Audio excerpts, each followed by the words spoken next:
तो छोड़ और सकते मुसाफिर हैं, छोड़ सकता क्या है। नॉर्मली नहीं छोड़ सकते? क्या नॉर्मली नहीं छोड़ सकते? नहीं, नॉर्मली भी अगर कोई ऐसी चीज सामने आए तो आपके ये और ये सारे जितनी चीजें हैं ये तो अल्लाह के और उस बंदे के बीच का मामला है। हाँ। इस तरह के लोग अनर्गल बातें करके ये उस एक जो इस्लाम एक निजाम हयात आर्ट ऑफ लिविंग है, यानी अपने पड़ोसियों के साथ, अपने बड़ों के साथ, अपने अपने रिश्तेदारों के, अपने परिवारों वालों के साथ किस तरह से रहना चाहिए, और ये इस तरह के जो लोग हैं ये इस्लाम को एक परंपरागत मजहब बनाने पे तुले हुए हैं। मैं पूछना चाहता हूं इनसे कि किस जगह आपने, और आपको आपको क्या, मैं हूं या कोई और हो, हाँ, मुझे भी किसी को भी कोई अधिकार नहीं ये है बहुत सुंदर बात देश आपने के कही, लिए। ये बात मुझे बहुत अच्छी लगी। ये आपने कहा मैं एक बात कि ही कहना हाँ। चाहूंगा, बस एक मिनट मेरी एक बात जरा बोलिए कह दूं। बोलिए बोलिए। मैं आपको ये बता दूं कि कारण क्या है। भाई देश सर्वोपरि है। देश अगर कमजोर होगा या देश की इज्जत नहीं होगी तो हम सब उस श्रेणी में आते हैं। बिल्कुल। और देश के लिए ये कहा हजरत मोहम्मद सल्लल्लाहु अलैहि वसल्लम ने कि वतन से मोहब्बत मेरी सुन्नत है।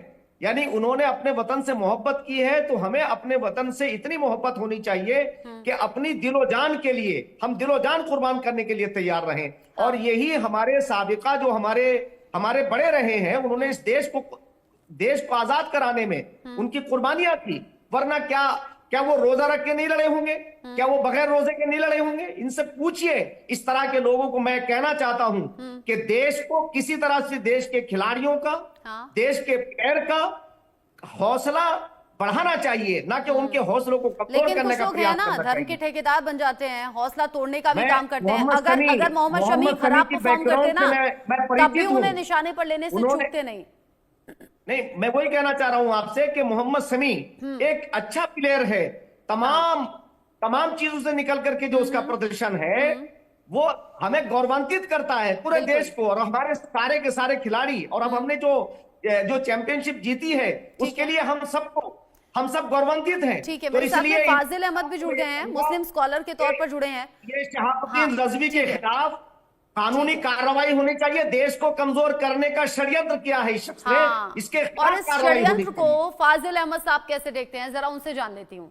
आप अगर बताइए। इसे बात कर रहे हैं मोहम्मद तो फाजिल शमी। अहमद क्यों हाँ, शामिल होंगे? ठीक है ठीक है। अगर फाजिल अहमद अगर इन्हें कंडम नहीं करते, जो भी हर मुसलमान को कंडम करना बोलने चाहिए तो रजवी दीजिए, को। ये लोग बोलने तो फितना पैदा दीजिए, करते हैं। बोलने तो दीजिए, क्या बोल रहे हैं फाजिल अहमद साहब? आप कैसे देख रहे हैं मौलाना शहाबुद्दीन के बयान को, पहले ये बताइए।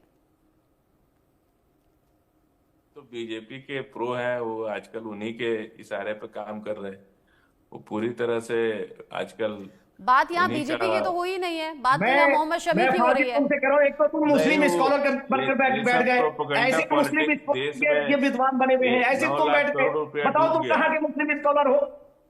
9 लाख करोड़ रुपया डूब गया। मुस्लिम शेयर स्कॉलर हो बाजार तुम? गिर पहले गया, सुन तो सब लेते हैं। मुस्लिम व्यवस्था स्कॉलर कहाँ चली निकलेगा, गई? तुम्हें हक है। फाजिल इन्हीं सब अहमद, चीजों को लेकर के ना मामला फाजिल अपना अहमद साहब, डाइवर्ट किया अच्छा जा रहा है। शमून कासमी जी, मुसलमानों शमून को कासमी फुसला जी, के एक हाथ के सेकंड। पे रखना चाहते हो? शमून कासमी जी, एक बार सुन तो लीजिए, कह क्या रहे हैं, थोड़ा सा नहीं, आप मैं लाउड इसलिए बोलिए। कहना चाह रहा हूँ फाजिल कि अहमद साहब, मुस्लिम थोड़ा सा स्कॉलर आप के नाम लाउड से सामने बोलिए। से हटाइए। ऐसा लग रहा है कि शायद आप अरे नींद में उन्हीं हैं। से सुन लीजिए ना, ऐसा हम लग सुन रहा है रहे कि हैं। शायद आप थोड़ा सा उन्हीं नींद। से। शमून अभी कासमी कहा जी, ना एक सेकंड। कि शमून कासमी जी, एक भाजपा सेकंड। भारतीय भारतीय जनता जनता शमून पार्टी ने कासमी कोई जी, नुकसान दिया है क्या? फाजिल अहमद को खाद्य सुनने सामग्री दीजिए भी ले रहे हो। Please please. यहाँ शमून कासमी जी, फाजिल अहमद को सुनने दीजिए प्लीज, एक बार उन्हें सुन लें। सुनने के बाद आप रिएक्ट कीजिएगा। मेरे भी कुछ सवाल है ना। फाजिल अहमद बोलिए। देखिए, ये कोई बहुत बड़ा विषय नहीं था। और अभी कासमी साहब ने जो कुछ कहा, हम उससे अलग नहीं हो रहे। बिल्कुल इस्लाम में हर तरह की छूट है। इस्लाम मजहब जो है वो बहुत लिबरल है, हर तरह की छूट देता है। और एक चीज की छूट नहीं देता है, धोखा देना, गीबत करना और ये सब जो चीजें हैं उनको उसके लिए सख्त है। और इसलिए इस्लाम इस सब चीजों को छूट देता है। लेकिन जिस तरह से ये मौलाना रिजवी ही एक देश में मौलाना थोड़े ही है, वही इस्लाम की जानकार थोड़े हैं। दुनिया में पूरे देश में और भी मौलाना है, हर मोहल्ले, हर गली, हर गांव में मौलमा सभी लोग आलिम है। कुरान एकदम खुली किताब है, कोई कोई भी पढ़ के उसको समझ सकता है।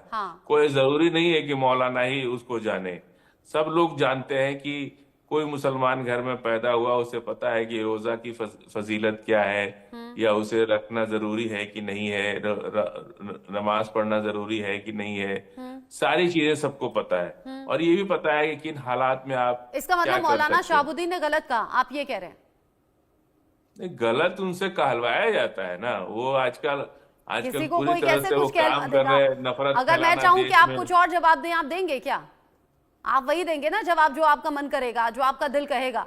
ऐसा थोड़ी होता है कि कोई किसी से कुछ नहीं कहलवा ले। लोग नहीं सुनिए, लोग जो है लाइमलाइट में आने के लिए, अब आज डिबेट हो रही है ना उनके ऊपर, आज आप बात कर रही है ना उनके नाम पर।